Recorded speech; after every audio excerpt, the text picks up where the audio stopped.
ఆంధ్రప్రదేశ్ రాష్ట్రంలో గ్రామ వార్డు వాలంటీర్లకు సంబంధించిన ఒక ముఖ్యమైన అప్డేట్ అయితే రావడం జరిగింది. అది ఏంటి అంటే వార్డుకి సంబంధించిన వాలంటీర్లకి కొనసాగిద్దామా అని మన టీడీపీ కూటమి ప్రభుత్వం వాలంటీర్లందరికీ భరోసా ఇవ్వడం అయితే జరిగింది. అలాగే ఈ గ్రామ వార్డు వాలంటీర్లకి నెలకు 5,000 నుండి 10,000 వరకు పెంచడం జరిగింది. మన టీడీపీ కూటమి ప్రభుత్వం ఎలక్షన్కి ముందు అయితే చెప్పడం జరిగింది.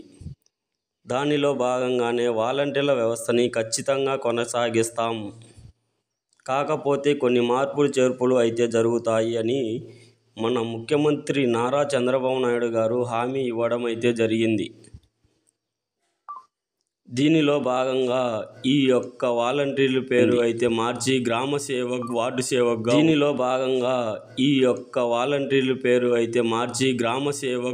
సేవక్గా ఉంటారు అని వివరణ అయితే మన ముఖ్యమంత్రి చంద్రబాబు నాయుడు గారు చెప్పారు అని ఆంధ్రప్రదేశ్ రాష్ట్రంలో ముఖ్యమంత్రి చంద్రబాబు నాయుడు గారు మన మంత్రి బలవీరాంజనేయులు గారి ఆదేశాలు జారీ చేశారు. అదేవిధంగా వీరి పంచాయతీ పరిధిలో, మండల పరిధిలో వినియోగించుకోవాలి అని వీళ్ళకి 30 రోజులు ట్రైనింగ్. అప్పుడు వీరికి గ్రామ సేవక్, వార్డు సేవకులుగా వినియోగించుకోవాలి.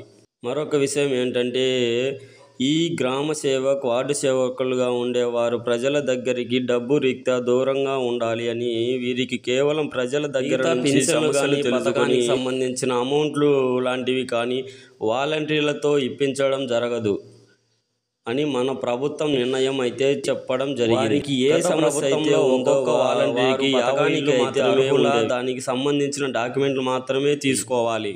కానీ ఈ టీడీపీ కూటమి ప్రభుత్వంలో ఒక్కొక్క వాలంటీర్కి 100 ఇళ్లు కేటాయించడం అయితే జరుగుతుంది. దీనిలో భాగంగానే సచివాలయ పరిధిలో వాలంటీర్లను కుదించడంపై అనేక కథనాలు అయితే మనం వింటూనే ఉన్నాం. ఒకవేళ వాలంటీర్ వ్యవస్థ ఉన్నట్లయితే ఏపీ రాష్ట్ర ప్రభుత్వం ఎవరినైతే వాలంటీర్గా నియమిస్తారు, ముందుగా రిజైన్ చేసిన వాలంటీర్లను తీసుకుంటారా, లేకపోతే ఉన్న వాలంటీర్లతోనే ప్రభుత్వం భాగంగా ఉంచుతారా, లేకపోతే ఒక కొత్త నోటిఫికేషన్ ఇచ్చి మళ్ళీ విధుల్లోనికి తీసుకుంటారా అనే దానికోసం జూలై 16న క్యాబినెట్లో మీటింగ్లో చూడాల్సింది ఉంది. సో ఒకవేళ కొత్త నోటిఫికేషన్ విడుదల చేసే పాటు అయితే రిజైన్ చేయమని వాళ్ళ పరిస్థితి ఏంటి, రిజైన్ చేయని వారి పరిస్థితి ఏంటి, లేకపోతే వాలంటీర్ వ్యవస్థకి ఏదైనా ఏజ్ లిమిట్ అయితే పెడతారా, ఏజ్ లిమిట్ ఉంటే ఎంత ఉంటుంది, కొత్త నోటిఫికేషన్ ఎప్పుడు విడుదల చేస్తారు, ఈ నోటిఫికేషన్ కావాల్సిన క్వాలిఫికేషన్ ఏంటి, డాక్యుమెంట్స్ ఏంటి అని తెలుసుకుందాం. ఈ వీడియోని స్కిప్ చేయకుండా లాస్ట్ వరకు చూడండి. నచ్చితే లైక్ చేసి షేర్ చేయండి. ఈ వాలంటీర్ వ్యవస్థ ఏజ్ లిమిట్ అయితే ఉంటుంది. దీనికి సంబంధించిన 18 సంవత్సరాల నుంచి 35 సంవత్సరాల వరకు ఉంటుంది. అయితే ఈ వాలంటీర్ మనం కొనసాగాలి అంటే ముఖ్యంగా కావాల్సిన అర్హతలు ఏంటి అంటే 10th పాస్ అయ్యి గ్రామీణ ప్రాంతాలకు వారికి, ఇంటర్ పాస్ అయితే పట్టణ ప్రాంతాల వారికి వర్తిస్తుంది.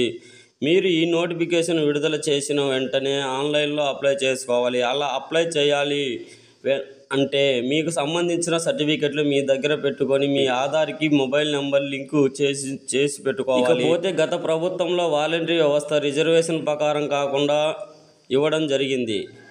ఈ మన టీడీపీ కూటమి ప్రభుత్వంలో మన ముఖ్యమంత్రి చంద్రబాబు నాయుడు గారు రిజర్వేషన్ అనేది ఎస్సీ, ఎస్టీ, బీసీల వారిగా కేటాయించడం జరిగింది. కావున వాలంటరీగా అప్లై చేసే ప్రతి ఒక్కరూ వాళ్ళు క్యాస్ట్, ఇన్కమ్కి సంబంధించిన సర్టిఫికెట్లు అయితే ఖచ్చితంగా ఉంచుకోవాలి. ముఖ్యంగా తెల్ల రేషన్ కార్డు ఉండాలి. అలాగే రేషన్ కార్డులో మీ పేరు నమోదు చేసుకొని ఉండాలి. సో మీకు కావాల్సిన ఇన్ఫర్మేషన్ అయితే ఈ వీడియోలో చెప్పడం జరిగింది.